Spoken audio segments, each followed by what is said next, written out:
बहुत खुश होंगे आज तो। बिल्कुल सर, एक लंबे समय के बाद में इस पद पर पहुंचने की एक इच्छा थी सर। लंबे समय के संघर्ष के बाद में इस पद पर पहुंचने की जो महत्वाकांक्षा थी, आज वो एक सार्थक रूप में मुझे प्राप्त हुई है। तो निश्चित रूप से मुझे बहुत खुशी हो रही है सर कि मैंने वो मुकाम पा लिया है सर। आपके मेरा ये और निजी सवाल था ये सर कि आपने 2003 में आपकी मेल नर्स के रूप में आपके सरकारी जॉब लगी अपने लुणावा प्राथमिक स्वास्थ्य केंद्र में। जी। तो आपने सर ऐसा बोलो तो आपको क्या दिमाग में आया कि आपको आरएएस भी बनना पड़ेगा? बोले कोई थिंकिंग आती है, हर व्यक्ति के अंदर एक इच्छा रहती है कि कुछ ना कुछ एक नई उमंग रहती है, हमेशा एक महत्वाकांक्षी हम इंसान हैं, तो कुछ ना कुछ नई महत्वाकांक्षी अपने शरीर में रहती है। तो आपने क्या सोचा था कि आपको आरएएस ही करनी ज़रूरी है? सर शुरू में जब मैं मेल नर्स के रूप में मेरी पद नियुक्ति हुई लुणावा ग्राम में, तो चूँकि मेरी सर जो सर्विस थी वो एक पब्लिक डीलिंग की नौकरी थी, तो काफ़ी लोगों के संपर्क में मुझे आना पड़ता था। तो धीरे धीरे सर एक लंबे अंतराल के बाद में मुझे ये महसूस हुआ कि एक विशेष क्षेत्र में मैं काम कर रहा हूँ, तो मैं अपनी योग्यता और जो मेरी सामर्थ्य है उसका मैं समुचित उपयोग नहीं कर पा रहा हूँ। लोगों की समस्या है जो मैं चाहता हूँ कि मैं अपने हाथ से वो समस्या हाथों हाथ उसका निवारण हो, तो वो चीज़ें मैं देखता था सर। एक स्वास्थ्य सुविधा लेकर के लोग ठीक है कुशल हो सकते हैं, स्वास्थ्य लाभ प्राप्त कर सकते हैं, लेकिन कई समस्या होती है जिनके कारण से लोग अभी काफ़ी परेशान हैं। तो मुझे महसूस हुआ कि कहीं मैं उस चैनल में जाऊं, प्रशासन का एक अंग बन करके उनके सुख दुख में काम आ पाऊँ। तो ये एक इच्छा मेरे में जगी। तो एक आरएएस एक अच्छा प्लेटफॉर्म था सर, तो मैंने उसकी तैयारी शुरू करी।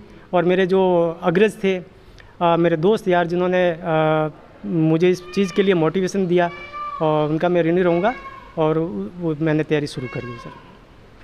मैंने जब तैयारी करना शुरू किया तब आपने कहीं से कोचिंग ली थी या फिर सेल्फ स्टडी की थी, और कितने घंटे तक आप बोलो तो आरएएस की तैयारी करते थे? अब आपको एक सरकारी जॉब होते हुए भी आपने ऐसा कितना समय आपने निकाला था आरएएस के लिए? सर एक्चुअली मैं इन सर्विस था, तो कोचिंग लेना मेरे लिए सुलभ नहीं था सर। सही बात है। तो मैंने मेरे जो ड्यूटी टाइम है उससे परे जितना भी समय मेरे को मिल जाता उस समय का मैं सदुपयोग करता था। शाम का समय मेरे लिए वो मैं निकालता था। रात में करीब मेरा खुद का समय रहता था, तो उस समय को मैंने पढ़ाई के रूप में मैंने उसका सदुपयोग किया। और कोचिंग मैंने किसी इंस्टीट्यूट से पर्सनली नहीं ली सर। तो हाँ ज़रूर टेस्ट सीरीज़ मैंने ज्वाइन की थी, भाटिया आश्रम गंगानगर से है। एक जो रिटन टेस्ट की मैंने वहाँ पे प्रैक्टिस की थी, जोधपुर मेरा केंद्र था, और वहाँ से मेरे को काफ़ी सहयोग मिला सर। से एक जानकारी चाहेंगे कि अगर आपका सरकार चाहे और पहली पोस्टिंग अगर आपको पाली में ही अगर मिल जाए, तो आप पाली के बारे में क्या सोचते हो? सर ये मेरा सौभाग्य रहेगा अगर पाली ज़िला मुझे आवंटित होता है तो। चूँकि सर मैं परिचित हूँ मेरे ज़िले से, तो यहाँ की जो मुख्य समस्या है उस समस्याओं को मैं सॉल्व करने की पहले कोशिश करूँगा। जैसे पाली का काफ़ी एक इलाका ट्राइबल बेल्ट है, तो वहाँ पे आदिवासियों में जो शिक्षा है, स्वास्थ्य है, उसकी काफ़ी कमी रहती है। बेरोज़गारी मुख्य समस्या है, नशाखोरी खूब समस्या है वहाँ पे। तो वो जो बेसिक समस्या है जो उनको एक मुख्य धारा में लाने से उनको दूर कर रही है, तो मैं कोशिश करूँगा, मेरी कोशिश यही रहेगी कि वो मुख्य धारा में आए। दूसरी बड़ी समस्या है सर पाली में बेरोज़गारी की और प्रवासी बंधुओं की।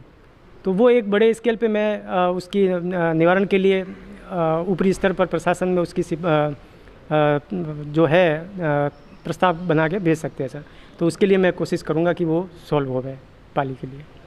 पाली ज़िले के सभी छात्रों और नए रंग जो बोले जो आरएएस की तैयारी कर रहे हैं और सिविल सर्विस की और भी तैयारी कर रहे हैं, तो उनके लिए आपके द्वारा कोई संदेश देना चाहोगे? ज़रूर सर।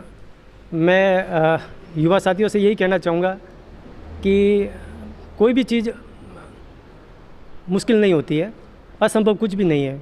आप चाहो तो हर मंजिल को पा सकते हो, बस ज़रूरत है आप में एक वो लगन होनी चाहिए, और उसके लिए आप दृढ़ संकल्प कर लीजिए, जिद कर लीजिए बच्चे की तरह कि मुझे उसे पाना ही है। बस उस जिद के पीछे अपना शेड्यूल बनाते जाइए।